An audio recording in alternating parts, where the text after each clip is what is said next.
نحمده ونصلي على رسوله الكريم اللهم صل على سيدنا ومولانا محمد النبي الأمي وعلى آله وأصحابه وبارك وسلم۔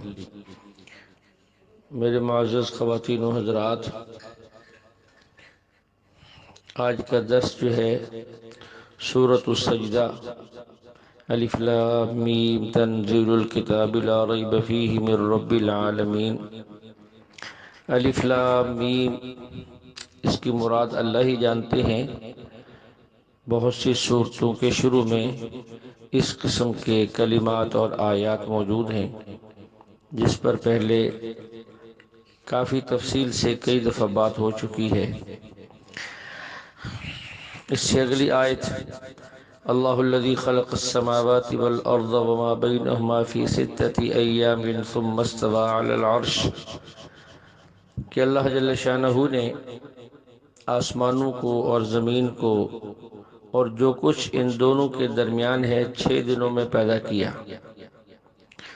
یہاں 6 دنوں سے مراد یہ ہے کہ 6 دنوں کی مقدار کے برابر وقت میں پیدا کیا، کیونکہ اس وقت دن رات نہیں تھے جب اللہ نے یہ چیزیں پیدا کی۔ ثم استوى علی العرش، پھر اللہ عرش پر مستوی ہوئے۔ اس پر بھی کلام ہو چکا، یہ متشابہات میں سے ہے۔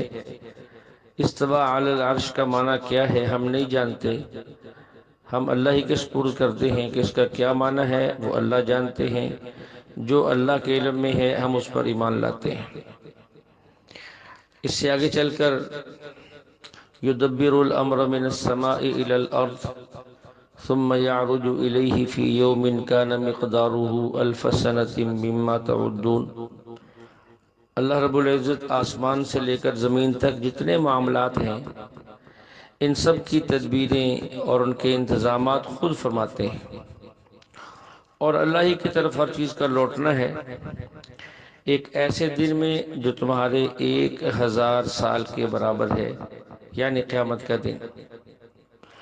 اس آیت میں اور سورۃ معارج کی آیت جس میں یہ ہے فی یوم کان مقدارہ 50,000 سنہ، 50,000 سال کا دن، اس سورت کی آیت میں 1000 سال کا دن، سورۃ معارج کی آیت میں ہے 50,000 سال کا دن۔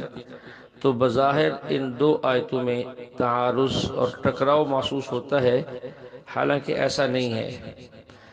بس اس کو صرف اتنا ہی سمجھ لیں، یہ لوگوں کے حالات اور کیفیات کے اعتبار سے ہے کہ بعض لوگوں کو وہاں کا ایک دن 1000 سال کے برابر لگے گا اور بعضوں کو وہ 50,000 سال کے برابر لگے گا۔ تو نہ ہمیں 1000 سال کے برابر ہونے کی کیفیت کا پتہ ہے کہ وہ کیسی ہوگی، اور نہ ہمیں 50,000 سال کے برابر ہونے کی کیفیت کا پتہ ہے کہ وہ ایک دن 50,000 سال کا کیسے ہوگا۔ ہم بس ایمان لاتے ہیں، اور اس پر بھی ایمان لاتے ہیں کہ اس کا حقیقی مطلب، حقیقی معنی قیامت کے دن وہ خود بخود معلوم ہو جائے گا۔ ہمیں اس کے اندر غور و فکر کرنے کی ضرورت نہیں ہے، ہم بس اس کو صرف مثال سے سمجھ سکتے ہیں۔ ہم دنیا میں دیکھتے ہیں ایک شخص صحت مند ہے، خوراک بھی اچھی کھائی ہے، راحت کے اسباب بھی موجود ہیں، وہ عشاء پڑھ کے سو جاتا ہے اور فجر پہ اٹھتا ہے تو اس کو پتہ بھی نہیں چلتا، تو وہ کہتا ہے یار میں ابھی سویا تھا، ابھی اٹھا بھی دیا ہے، ابھی تو نیند بھی نہیں پوری ہوئی۔ 12 گھنٹے کی رات اسے پتہ ہی نہیں چلا۔ اس کے مد مقابل دوسرا شخص ہے جو بیمار ہے، پریشان حال ہے، اس کو نیند نہیں آتی، تکلیف کے اندر ہے۔ اب اس کی رات نہیں، رات کا ہر گھنٹہ نہیں، ہر منٹ اس کے لیے وہ طویل سے طویل تر ہو جاتا ہے۔ وہی رات جو 12 گھنٹے کی تندرست کے لیے لمحوں میں گزر گئی، وہی رات 12 گھنٹے کی اس مریض اور پریشان کے لیے سال ہا سال کے برابر لمبی ہو جاتی ہے۔ بس اس مثال سے ہم کچھ سمجھ سکتے ہیں، اس سے زیادہ ہمیں اس کے اندر غور و فکر کی ضرورت نہیں ہے۔ اس سے تھوڑا آگے چل کر قُلْ يَتَوَفَّاكُم مَلَكُ الْمَوْتِ الَّذِي وُكِّلَ بِكُمْ ثُمَّ إِلَىٰ رَبِّكُمْ تُرْجَعُونَ، کیا آپ ان سے فرما دیں کہ ملک الموت تمہاری روح کو قبض کرتا ہے جو مقرر کیا گیا ہے۔ ایک اور آیت میں ہے إِنَّ الَّذِينَ تَوَفَّاهُمُ الْمَلَائِكَةُ ظَالِمِي أَنفُسِهِمْ، پہلی آیت میں ملک کا لفظ ہے جس سے ایک فرشتہ مراد ہے، دوسری آیت میں ملائکہ جس میں بہت سارے فرشتے مراد ہیں۔ اب بظاہر یہ لگتا ہے کہ یہ دو آیتیں آپس میں ٹکرا رہی ہیں کہ ایک فرشتہ روح قبض کرتا ہے یا بہت سارے کرتے ہیں۔ ایک آیت میں ایک فرشتے کا ذکر ہے، دوسری آیت کے اندر جو ہے وہ کئی فرشتوں کا ذکر ہے۔ پہلی آیت کے اندر جو ہے وہ ملک الموت جس کا نام عزرائیل علیہ السلام ہے ان کا ذکر ہے۔ یہ عزرائیل کا جملہ جان بوجھ کر میں نے بولا ہے۔ ہمارے بعض لوگ جو ہے جو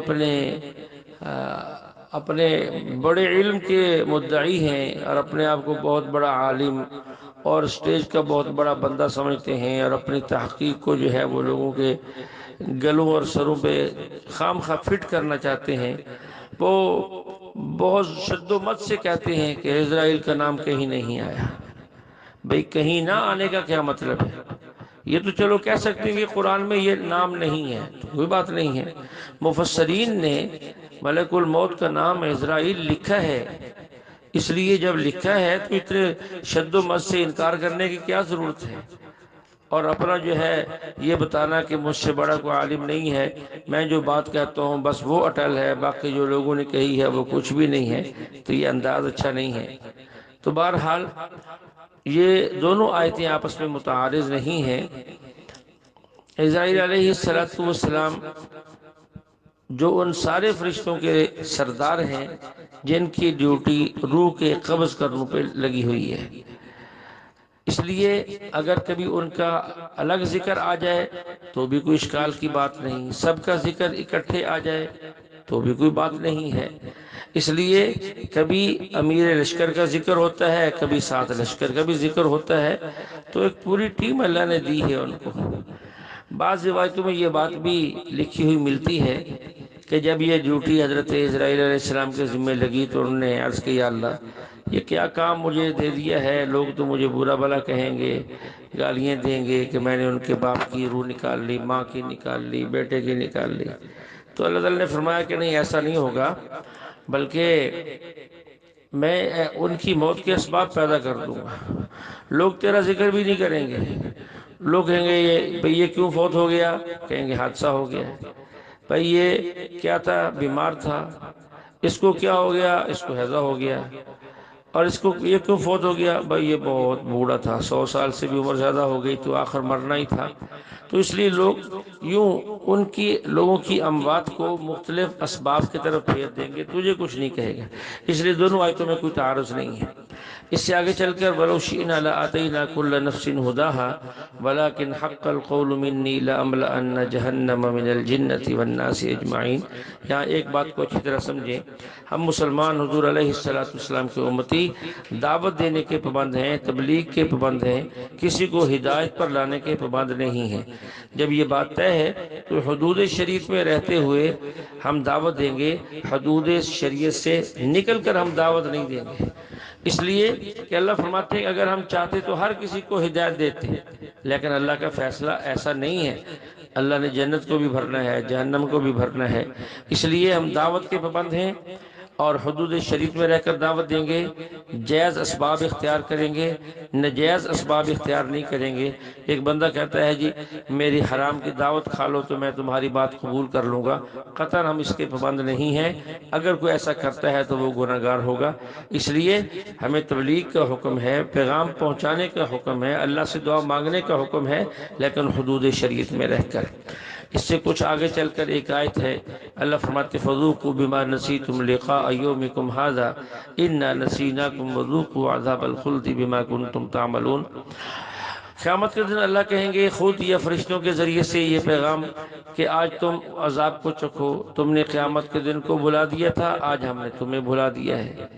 تو یہاں بات ذہن میں آتی ہے کہ انسان نے قیامت کو بھلا دیا، یہ بات تو کسی نہ کسی درجے میں سمجھ آتی ہے۔ اللہ نے بھلا دیا یہ سمجھ میں نہیں آتا، اس لیے کہ اللہ سے تو کوئی چیز نہیں بھولتی، ہر چیز اللہ کے پیش نظر رہتی ہے۔ تو یہاں بھلانے سے مراد عدم توجہ ہے، یہ نہیں کہ اللہ تعالیٰ بھول جاتے ہیں، قطعاً ایسا نہیں ہے۔ یہ ایسی ہے جیسے حاکم کسی کو جیل میں ڈال دے اور پھر بھول جائے۔ بھول جانے کا مطلب یہ کہ رہائی نہیں کر رہا، 2 مہینے، 6 مہینے، سال، 2 سال، 10 سال، 20 سال، تو اس لمبی مدت کو کہا جاتا ہے کہ گویا وہ بھول گیا ہے۔ تو یہاں یہ لفظ صرف مشترک ہے، ورنہ اللہ کی ذات کبھی کسی چیز کو بھولتی نہیں ہے۔ اس سے تھوڑا آگے چل کر وَلَنُذِيقَنَّهُم مِّنَ الْعَذَابِ الْأَدْنَىٰ دُونَ الْعَذَابِ الْأَكْبَرِ لَعَلَّهُمْ يَرْجِعُونَ۔ تو دیکھیے اللہ کی نعمتیں بندوں پر بڑی عجیب و غریب ہیں۔ ایک تو نعمتیں ہیں جسے ہر انسان نعمت سمجھتا ہے، کچھ چیزیں ایسی ہیں جسے ہم نعمت نہیں سمجھتے لیکن وہ بھی انسان کے لیے نعمت کا کام دیتی ہیں۔ اللہ فرماتے ہیں کہ میں تمہیں چھوٹا عذاب، چھوٹی تکلیف دیتا ہوں بڑے عذاب سے پہلے، کیوں؟ تاکہ تم میری طرف لوٹ آؤ، میری طرف رجوع کر لو، ہدایت کے راستے پر آ جاؤ۔ تو یہ اللہ کی نعمت ہے کہ تکلیف آ گئی موت سے پہلے پہلے، بندہ کفر سے اسلام میں آ گیا، نافرمانی سے فرما برداری کی طرف آ گیا، شر سے خیر کی طرف لوٹ آیا، گناہ کرتا تھا اس تکلیف کی وجہ سے چھوڑ دیا۔ تو یہ اللہ کی بڑی نعمت ہے، اللہ اس نعمت کو بیان کر رہے ہیں۔ ورنہ اگر یہ چھوٹی چھوٹی مصیبتیں نہ آئے تو انسان فرعون بن جاتا ہے، تکبر کرتا ہے، غرور آ جاتا ہے، اور پتہ نہیں اپنے آپ کو کیا سے کیا سمجھنے لگتا ہے۔ اس سے آگے چل کر اسی صورت کے آخر سفر معراج کا ذکر کرتے ہوئے وَلَقَدْ آتَيْنَا مُوسَى الْكِتَابَ فَلَا تَكُنْ فِي مِرْيَةٍ مِّن لِّقَائِهِ وَجَعَلْنَاهُ هُدًى لِّبَنِي إِسْرَائِيلَ۔ اللہ تعالیٰ فرماتے ہیں کہ ہم نے، پکی بات ہے کہ ہم نے موسیٰ علیہ السلام کو کتاب دی، فَلَا تَكُنْ فِي مِرْيَةٍ، آپ بالکل شک نہ کریں، مِن لِّقَائِهِ، ان کی ملاقات میں، وَجَعَلْنَاهُ، اور بنایا تھا ہم نے موسیٰ علیہ السلام کو، ہدن، ہدایت کا سبب بنی اسرائیل کے لیے۔ اب دیکھیے اللہ فرماتے ہیں حضور علیہ السلام کو کہ جس موسیٰ کو ہم نے کتاب دی تھی اور جس موسیٰ کو ہم نے بنی اسرائیل کی ہدایت کے لیے بھیجا تھا، آپ کی ان سے ملاقات ہوگی اور آپ ان کی ملاقات میں بالکل شک نہ کریں۔ اب آپ کی ملاقات کہاں ہوئی؟ موسیٰ علیہ السلام سے 2 ملاقاتیں منقول ہیں۔ ایک تو معراج کی رات میں جب بیت المقدس میں جمع ہوئے تو وہاں موسیٰ علیہ السلام بھی موجود تھے۔ دوسرے جب آسمانوں پہ تشریف لے گئے تو چھٹے آسمان پر بھی ان سے ملاقات ہو گئی۔ یہ لمبا واقعہ ہے، اس کا ذکر پہلے گزر چکا ہے۔ اب دیکھیے یہ ملاقات موسیٰ علیہ السلام سے تھی یا موسیٰ علیہ السلام کی روح سے تھی، جیسے بعض لوگ کہتے ہیں، وہ جسم اصلی تھا یا جسم مثالی تھا، بعض لوگ اس کو جسم مثالی بناتے ہیں۔ تو ذرا خود تھوڑا سا غور کیجئے، 2 باتیں اللہ نے ارشاد فرمائی کہ آپ کی ملاقات ہم اس موسیٰ سے کرائیں گے جس کو ہم نے کتاب دی، نمبر 2، اور اس موسیٰ علیہ السلام سے ملاقات آپ کی ہوگی جو بنی اسرائیل کے لیے ہادی بن کر آئے تھے۔ اب آسان سی بات ہے، موسیٰ علیہ السلام کی روح آئی تھی ہادی بن کر، یا وہ جسم اور روح دونوں آئے تھے؟ کتاب جس کو ملی تھی وہ موسیٰ علیہ السلام کی روح کو ملی تھی یا روح اور جسم دونوں کے مجموعے کو ملی تھی؟ ہر بندہ سمجھتا ہے کہ صرف روح کو نہیں ملی بلکہ جسم بھی ساتھ تھا۔ اور دوسری بات یہ، وہ جس موسیٰ علیہ السلام کو کتاب ملی تھی یا جو موسیٰ علیہ السلام بنی اسرائیل کے لیے ہادی بن کر آئے، کیا وہ روح اور جسم مثالی تھا یا روح اور جسم اصلی تھا؟ تو ہر بندہ سمجھتا ہے کہ وہ جسم مثالی نہیں تھا، وہ جسم اصلی تھا اور روح تھی، دونوں کا مجموعہ تھا۔ اس لیے یہاں انبیاء علیہ السلام کی حیات کا 100% نہیں، کروڑ فیصد ثبوت ہے۔ اللہ فرماتے ہیں کہ اے محبوب، آپ موسیٰ علیہ السلام کی ملاقات میں بالکل شک نہ کریں، اور اللہ کے نبی کو کوئی شک نہیں تھی، اور اللہ کا شکر ہے ہم آپ کے امتی ہیں، ہمیں بھی کوئی شک نہیں ہے۔ تو جن کو شک ہے وہ اپنے ایمان کی فکر کریں۔ اسی واقعے میں، معراج کے واقعے کے اندر ہی موسیٰ علیہ السلام کو، جیسا کہ الجامع الصحیح امام مسلم کی کتاب میں ہے، حضور علیہ السلام فرماتے ہیں مررت علی موسیٰ لیلۃ اسری بی عند الکثیب الاحمر وهو قائم یصلی فی قبرہ۔ حضرت فرماتے ہیں کہ معراج کی رات میرا گزر موسیٰ علیہ السلام پر ہوا تو وہ سرخ ٹیلہ کے پاس اپنی قبر میں کھڑے ہوئے نماز پڑھ رہے تھے۔ اب یہ حدیث ہے اور صحیح ہے، اس پر اشکال بھی نہیں ہے، لیکن نہ ماننا اس کا تو کوئی علاج نہیں ہے۔ اعتراض کر دیا کہ جی یہ تو آپ علیہ السلام کا معجزہ تھا۔ ہم نے کہا دیکھو اللہ نے عقل دی ہے استعمال کرنے کے لیے، اس کو سنبھال کے رکھنے کے لیے نہیں دی، نہ یہ بازار میں بکتی ہے کہ آپ بیچ دو گے۔ دو باتیں الگ الگ ہیں سمجھیں، ایک ہے موسیٰ علیہ السلام کا قبر میں نماز پڑھنا، ایک ہے حضور علیہ السلام کا باہر سے قبر کے اندر آپ کو نماز پڑھتے ہوئے دیکھ لینا۔ تو ان کا نماز پڑھنا معجزہ نہیں ہے، وہ ایک الگ عمل ہے۔ حضور صلی اللہ علیہ وسلم کا باہر سے دیکھ لینا یہ معجزہ ہے۔ اس کو دوسری مثال سے سمجھیں، جب آپ معراج سے واپس تشریف لائے، آپ نے فرمایا میں بیت المقدس گیا اور جو ہے پھر آسمانوں پر گیا، کافروں نے انکار کر دیا اور بطور دلیل کہا کہ ٹھیک ہے ہم آپ سے پوچھتے ہیں بتائیں بیت المقدس کی مسجد کے دروازے کتنے ہیں، شتیر کتنے ہیں، فلاں چیزیں کتنی ہیں، فلاں کتنی ہیں۔ اب اللہ تعالیٰ نے آپ کے سامنے منکشف کر دیا۔ اب ایک تھا بیت المقدس کا وجود، وہ الگ چیز ہے، وہ موجود تھا اور موجود ہے۔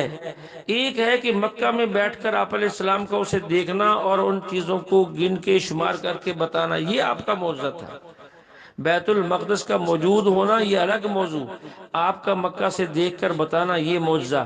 موسیٰ علیہ السلام کا قبر میں کھڑے ہو کر نماز پڑھنا یہ الگ موضوع۔ حضور علیہ السلام کا قریب سے گزرتے ہوئے زمین کی موٹی تہ سے دیکھ لینا کہ موسیٰ علیہ السلام نماز پڑھ رہے ہیں، یہ معجزہ ہے۔ ان کا نماز پڑھنا معجزہ نہیں ہے، ان کا نماز پڑھنا تو عقیدہ ہے کہ قبر کے اندر زندگی ہے، جو نیک کو بھی ملتی ہے برے کو بھی ملتی ہے، شہداء کی زندگی قبی ہے اور انبیاء علیہ السلام کی زندگی اس سے بھی کہیں اقویٰ ہے۔ تو یہ اکیلی روح نماز نہیں پڑھتی، جسم نماز پڑھتا ہے۔ دفن قبر میں جسم کی جاتا ہے تو نماز وہی پڑھتا ہے۔ اب جو لوگ کہتے ہیں کہ وہ کہتے ہیں روح نماز پڑھتی، روح جب اگر نماز پڑھتی تو روح قبر میں کیسے نظر آ گئی؟ روح تو آپ کے مسلک کے مطابق یہ سجین میں ہوتی ہے، تو وہ تو وہاں ہے، یہاں کیسے؟ یہاں تو جسم تھا اور جسم نماز پڑھ رہا ہے۔ یا تو مانے کہ روح کا تعلق جسم کے ساتھ ہے اس لیے وہ جسم نماز پڑھ رہا تھا، یا پھر یہ مان لیں کہ روح کا تعلق نہ بھی ہو تب بھی جسم حرکت کرتا ہے، تب بھی وہ نماز پڑھتا ہے، تب بھی، یا پھر اس کو مان لیں۔ کم سے کم جو ہے اللہ نے عقل دی اسے استعمال کریں۔ اگر عقل نہیں ہے یا استعمال کرنے کا طریقہ نہیں آتا تو اس کا آسان طریقہ یہ ہے، اکابرین پر اعتماد کیا جائے، اکابرین سے معلوم کر لیے جائے۔ دیکھیے نماز پڑھنا جسم کا کام ہے، مختلف اعمال ہیں اور ہر عمل جو ہے اس کا الگ کسی چیز سے تعلق ہے۔ ایک لمبی حدیث جو ہم نے کئی دفعہ پڑھی سنی ہے، جبریل امین تشریف لائے اور آ کر آپ علیہ السلام سے پوچھا اخبرنی عن الاسلام، یا رسول اللہ مجھے اسلام بتائیے۔ آپ نے فرمایا الاسلام ان تشہد ان لا الہ الا اللہ وان محمدا رسول اللہ وتقیم الصلاۃ وتؤتی الزکاۃ وتصوم رمضان وتحج البیت ان استطاع الیہ سبیلا۔ یہ باتیں آپ نے بتائیں۔ پھر انہوں نے پوچھا اخبرنی عن الایمان، ایمان کیا ہے؟ آپ نے فرمایا ان تؤمن باللہ وملائکتہ وکتبہ ورسلہ والیوم الآخر وتؤمن بالقدر خیرہ وشرہ۔ پھر جبریل امین نے پوچھا فاخبرنی عن الاحسان، احسان کیا ہے؟ آپ نے فرمایا ان تعبد اللہ کأنک تراہ فإن لم تکن تراہ فإنہ یراک۔ پھر اس نے پوچھا فاخبرنی عن الساعہ، قیامت کے بارے میں بتائیے۔ فرمایا ما المسؤول عنہا بأعلم من السائل۔ پھر اس نے پوچھا جبریل امین نے فاخبرنی عن اماراتی ہے، چلے اس کی نشانیاں ہی بتا دیں قیامت کی۔ آپ نے فرمایا ان تلد الامۃ ربتہا وان تری الحفاة العراة العالى الشاة یتطاولون فی البنیان۔ کہ قیامت کی علامات میں سے یہ ہے کہ جب وہ دور آ جائے کہ باندی اپنی مالکہ کو جنے، باندی اپنے مالکہ کو جنے، یعنی بیٹی کی حیثیت مالکہ کی بن جائے، ماں کی حیثیت باندی کی بن جائے، تو سمجھ لینا قیامت قریب ہے۔ اور یہ بھی بتائیے ایک علامت آپ علیہ السلام نے، جب تم دیکھو کہ ایک آدمی جس کے پاؤں میں جوتا نہیں تھا، بکریاں چراتا تھا، غریب تھا، فقیر تھا، اس کی کوئی حیثیت نہیں تھی، کپڑا تک جسم پہ نہیں تھا، روٹی نہیں ملتی تھی کھانے کے لیے، آج وہ بڑی بڑی بلڈنگوں کے اندر رہتا ہے اور بڑی بڑی بلڈنگیں بناتا ہے اور اس میں تکبر کرتا ہے کہ میں نے جو ٹاور بنایا ہے وہ دنیا کا 1 نمبر کا ہے، کوئی کہتا ہے ہمارا ٹاور 2 نمبر کا ہے، کوئی کہتا ہے ہمارا ٹاور 3 نمبر کا ہے۔ تو یہ باتیں آج پائی جا رہی ہیں اور اقوام کے اندر بھی پائی جائیں گی، لیکن یہ باتیں ہماری سوجھ بوجھ کے مطابق آل سعود اور یہ دبئی اور ابو ظبی کے شیوخ پر واضح طور پر فٹ ہوتی ہے کہ ان کے بڑوں کی حالت دیکھ لیں، راہزن تھے، لٹیرے تھے، اور جو ہے کس قسم کی ان کی زندگی تھی۔ قریب کے لوگوں کو دیکھ لیں، ان کے پاس کچھ نہیں تھا، اور آج جو ہے دنیا سے مقابلہ کرنے کے لیے ہر بندہ بڑے ٹاور کے بنانے کے چکر میں ہے کہ ہم نے یہ بنایا، ہم نے یہ، خیر ایک الگ موضوع ہے۔ تو یہ دیکھیے، پہلا سوال تھا اسلام، دوسرا ایمان، تیسرا احسان۔ اب اسلام کا تعلق جسم سے ہے، ایمان کا تعلق دل سے ہے، اور احسان کا تعلق دل میں چھپی ہوئی کیفیت سے ہے۔ تو اسلام میں جو 5 چیزیں ہیں، ان میں سے دوسری چیز نماز ہے، تو نماز کا تعلق جسم کے ساتھ ہے، روح سے نہیں ہے۔ یہ کام جسم کا ہے، روح کیسے نماز پڑھ سکتی ہے؟ اس لیے ہم کہتے ہیں موسیٰ علیہ السلام نے جو نماز پڑھی ہے وہ ان کے جسم نے پڑھی ہے، یہ نہ کہو کہ روح نے پڑھی ہے، روح تو وہاں تھی ہی نہیں آپ کے وقت۔ اس لیے جو ہے عقل سے کام لو یا عقل والوں پر اعتماد کر لو۔ اسی صورت کے آخر کے اندر ایک آیت ہے، وَجَعَلْنَا مِنْهُمْ أَئِمَّةً يَهْدُونَ بِأَمْرِنَا لَمَّا صَبَرُوا وَكَانُوا بِآيَاتِنَا يُوقِنُونَ۔ اللہ فرماتے ہیں ہم نے ان میں سے کچھ لوگوں کو جنہوں نے صبر سے کام لیا پیشوا بنا دیا، امام بنا دیا۔ أَئِمَّةً يَهْدُونَ بِأَمْرِنَا، جن کو ہدایت کا مقتدا بنایا وہ امام الہدا بنے۔ اللہ کہتے ہیں ہم نے ائمہ بنائے۔ لوگ پوچھتے ہیں یہ امام کہاں سے آ گئے، یہ امام کہاں سے آ گئے، امام ابو حنیفہ کہاں سے آ گئے، امام شافعی کہاں سے آ گئے، امام مالک کہاں سے آ گئے، امام اوزاعی کہاں سے آ گئے۔ اللہ کہتے ہیں ہم نے امام بنایا ہے، نام تو یہاں کسی کا بھی نہیں ہے، اور ہدایت کے ائمہ بنایا، امام الہدا بنایا ہے۔ تو امام الہدا کے لیے 2 شرطیں ہیں، کمال علمی بھی ہو، کمال عملی بھی ہو، علم اور عمل دونوں میں کمال ہو، جس بندے کے اندر اللہ اس کو مقتدا بناتے ہیں۔ لما صبروا، یہ کمال عملی ہے۔ صبر کا دائرہ بہت وسیع ہے۔ الصبر علی الطاعات، نیکی پر دل نہیں کرتا پھر بھی نیکی کرتا ہے۔ الصبر عن المعاصی، گناہ کرنے کو جی چاہتا ہے لیکن پھر بھی نہیں کرتا، صبر کرتا ہے۔ الصبر علی المصائب، مصیبتیں آئے تو صبر کرتا ہے، برداشت کرتا ہے۔ تو یہ انسان کا کمال عملی ہے۔ وَكَانُوا بِآيَاتِنَا يُوقِنُونَ، اور ہماری آیت پر یقین رکھتے ہیں۔ یقین کون کرے گا؟ جس کے پاس علم ہوگا، علم بھی آ گیا، فہم بھی آ گئی، سوجھ بوجھ بھی آ گئی، تو یہ کمال علمی ہے اور وہ کمال عملی تھا۔ دونوں چیزیں جمع ہوں گی تو اللہ جل شانہ ایسے بندوں کو، ایسے لوگوں کو امام الہدا بنائیں گے، لوگوں کو مقتدا بنائیں گے، لوگوں کا پیشوا بنائیں گے۔ ایک آیت اس صورت کے اندر، اولم یروا انا نسوق الماء الى الارض الجرز فنخرج به زرعا تاكل منه انعامهم وانفسهم افلا يبصرون۔ اللہ فرماتے ہیں لوگوں نے یہ نہیں دیکھا، ہم پانی کو کھینچ کر خشک زمین کی طرف لے جاتے ہیں، پھر اس سے کھیت پیدا ہوتے ہیں، جیسے ان کے جانور بھی کھاتے ہیں، خود بھی لوگ اس سے فائدہ اٹھاتے ہیں۔ یہ لوگ اس پہ غور و فکر نہیں کرتے؟ اللہ نے پانی کے نظام کو، آبپاشی کے نظام کو بیان کیا ہے۔ قرآن کریم نے دونوں نظاموں کو بیان کیا ہے۔ بعض علاقے ایسے ہیں کہ اللہ پاک فرشتوں کو حکم دیتے وہاں بارش برسائیں، زمین تازہ ہو جاتی ہے، سبزی اگاتے، اور بعض زمینیں ایسی ہیں جو زیادہ پانی کو برداشت نہیں کرتی، جیسے ہمارے علاقے ہیں۔ اور علاقے میں بارشیں نہیں ہوتی، کبھی کم ہوتی ہیں، سال سال کے بعد ہوتی ہیں۔ جب بارشیں نہیں ہوتی تو فصلیں کیسے ہوں گی؟ اللہ فرماتے ہیں ہم بارش ایک جگہ برساتے ہیں، وہ پانی بہاتے ہوئے دریا اور نہر کے ذریعے سے ان علاقوں میں پہنچا دیتے جہاں بارشیں نہیں ہوتی، تو وہاں جا کر یہ پانی استعمال ہوتا ہے، اور اسی پانی کے ذریعے سے جو ہے وہاں فصلیں اگتی ہیں، باغات اگتے ہیں، لوگ اس سے فائدہ اٹھاتے ہیں، حیوان بھی اس سے فائدہ اٹھاتے ہیں۔ تو یہ اللہ کا نظام ہے۔